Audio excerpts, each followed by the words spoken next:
নমস্কার বন্ধুরা, বাচ্চাদের খাবার রেসিপির আরও একটি নতুন পর্বে সবাইকে স্বাগতম জানাচ্ছি।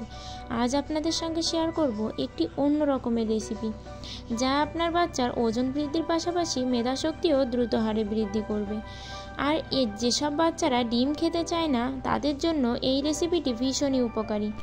আর ভিডিওটি না টেনে শেষ পর্যন্ত দেখার অনুরোধ রইল। তাহলে আর বেশি কথা না বলে চলে যাই মূল রেসিপিতে। শুরুতেই আমি এখানে একটি ডিম সেদ্ধ করতে বসিয়ে দিলাম, আর নিয়েছি একটি কলা আর 3টি খেজুর। খেজুরগুলো কিন্তু খুব সুন্দর করে ধুয়ে নিয়েছি।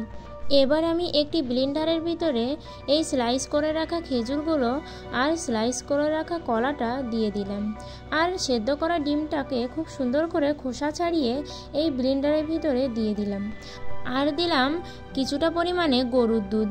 আপনারা চাইলে গরুর দুধটা স্কিপ করে এখানে খাবার বিশুদ্ধ জলও দিতে পারেন, আবার আপনারা ফর্মুলা দুধটাও ব্যবহার করতে পারেন।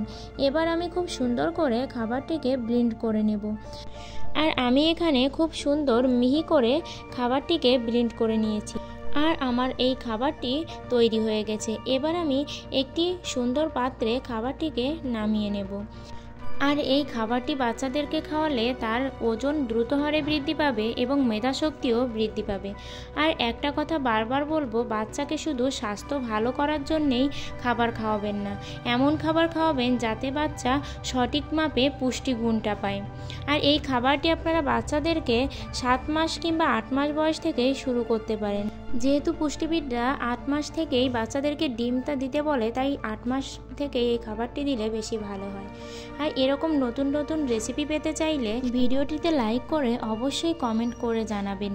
আর আমার চ্যানেলটি অবশ্যই সাবস্ক্রাইব করে পাশের ঘন্টাটি বাজিয়ে অল অপশানে চেক দিয়ে রাখবেন। আর নতুন নতুন ভিডিও করার জন্য উৎসাহ দিবেন এবং সবাই আমার পাশে থাকবেন।